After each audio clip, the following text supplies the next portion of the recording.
ओम शांति। आज 24 नवंबर 2023 की साकार मधुर मुरली।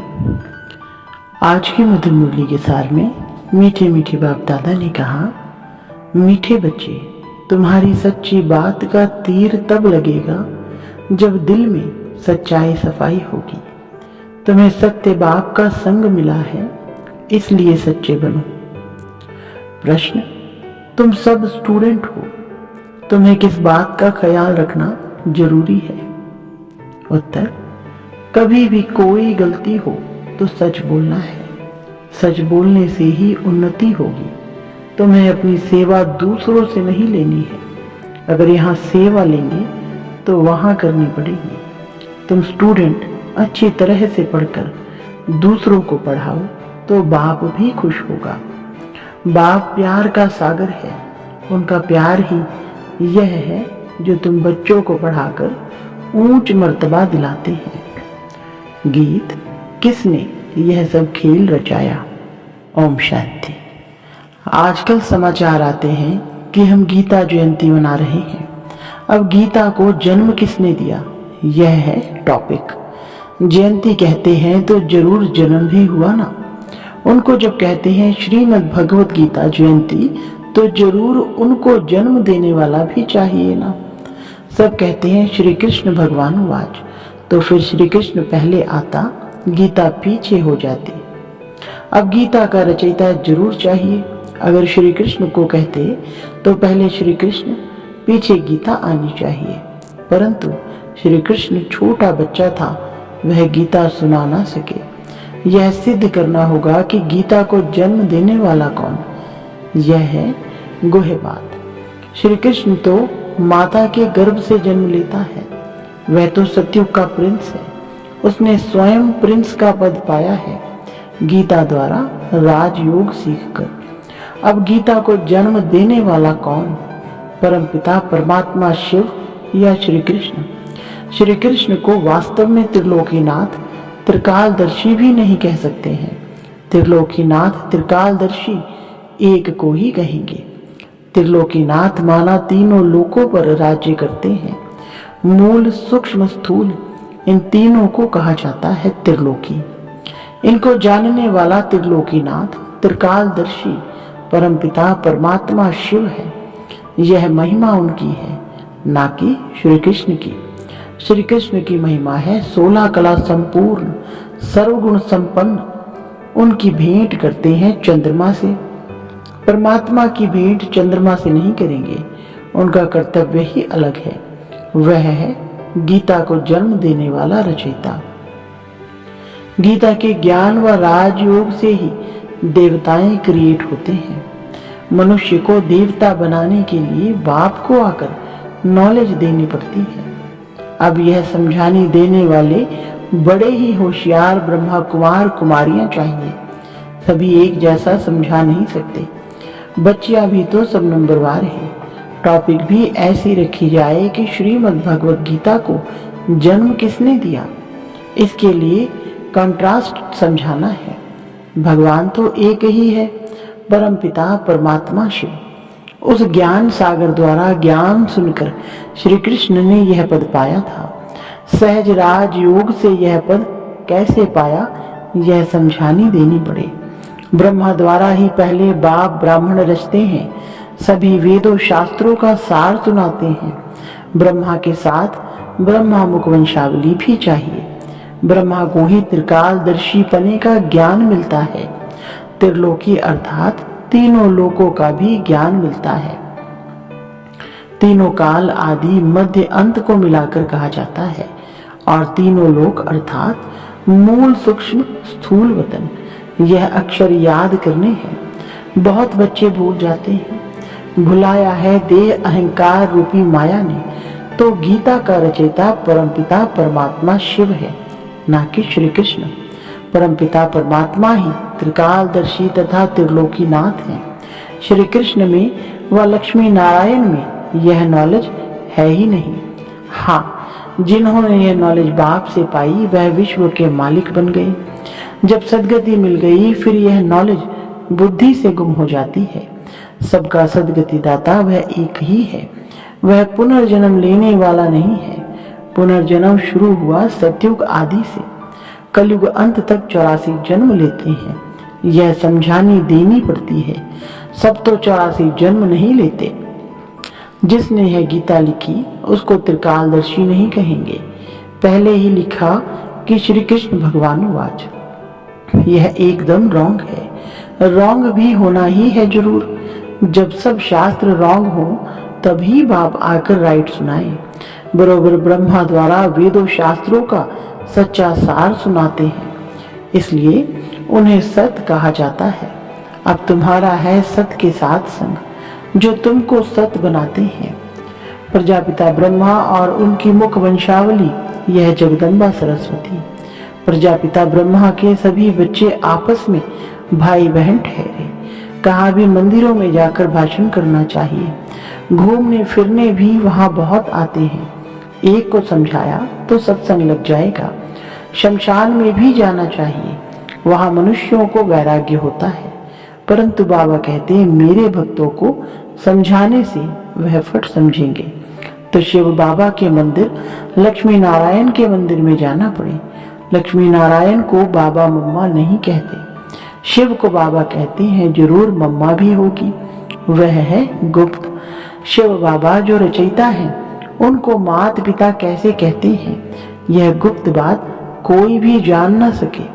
लक्ष्मी नारायण को एक ही अपना बच्चा होगा, बाकी इनका नाम है प्रजापिता ब्रह्मा। विष्णु और शंकर को ऊंच नहीं रखते, ऊंच त्रिमूर्ति ब्रह्मा को रखते हैं। जैसे रचता शिव परमात्मा को कहते हैं, ऐसे ही ब्रह्मा को भी रचता कहा जाता है। वह तो अविनाशी है ही। रचता अक्षर पूछेंगे तो पूछेंगे कैसे रचा, वह तो रचता है। बाकी रचना होती है ब्रह्मा द्वारा। अब ब्रह्मा द्वारा परमात्मा सब आत्माओं को सृष्टि के आदि मध्य अंत का नॉलेज देते हैं। वेद शास्त्र आदि सब है भक्ति मार्ग की सामग्री।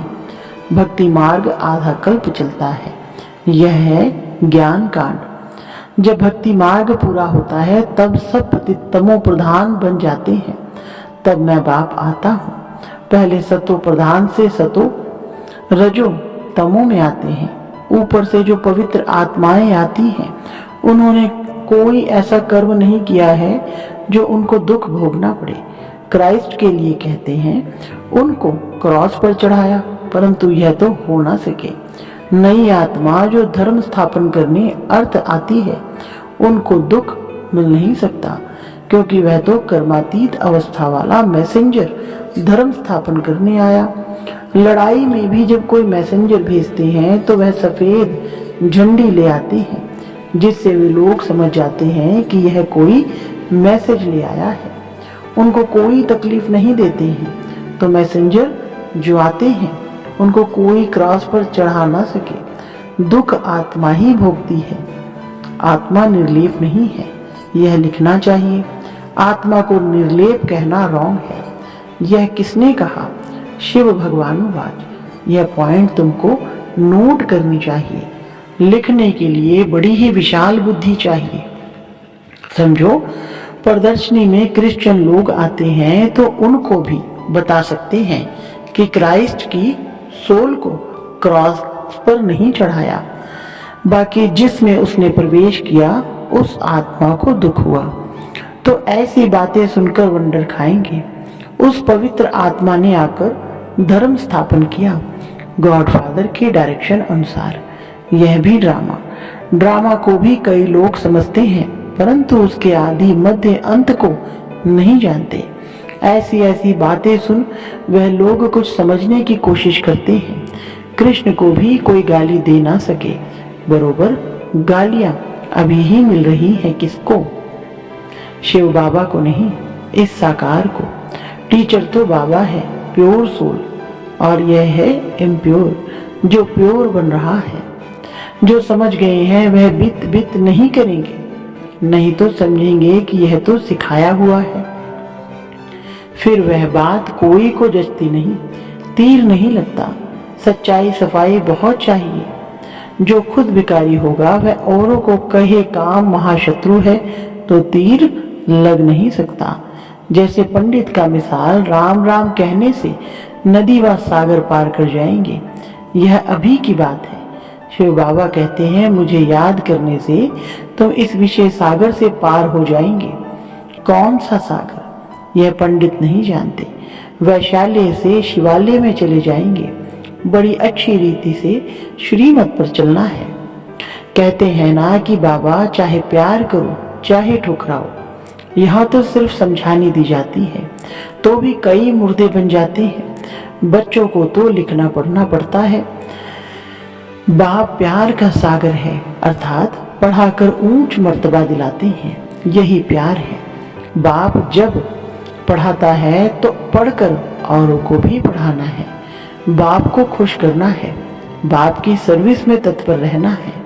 बाप की यही सर्विस है कि अपने तन मन धन से भारत की सच्ची सेवा करो। तुम्हें तो बुलंद आवाज से समझाना चाहिए। सभी नंबरवार हैं, राजधानी में भी नंबरवार होंगे। टीचर समझ जाते हैं कि यह दैवी राजधानी में क्या नंबर लेंगे।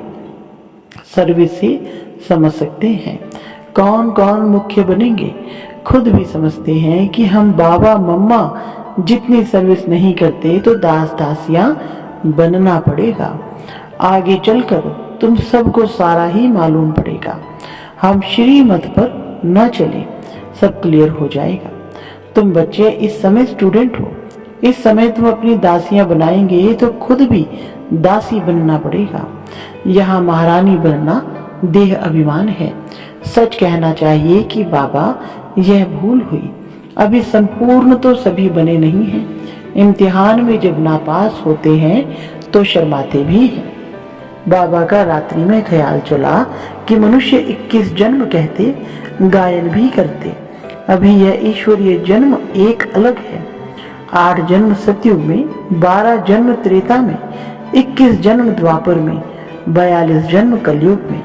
यह तुम्हारा ईश्वरीय जन्म सबसे ऊंच जन्म है जो एडॉप्टेड है।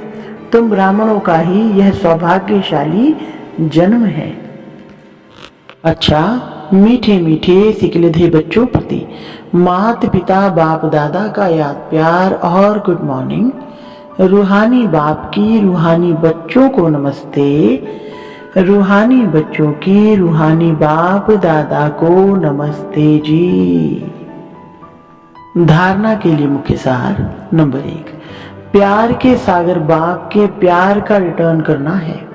अच्छी तरह पढ़कर फिर पढ़ाना है, श्रीमत पर चलना है।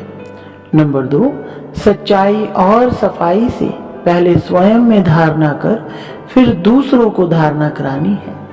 एक बाप के संग में रहना है।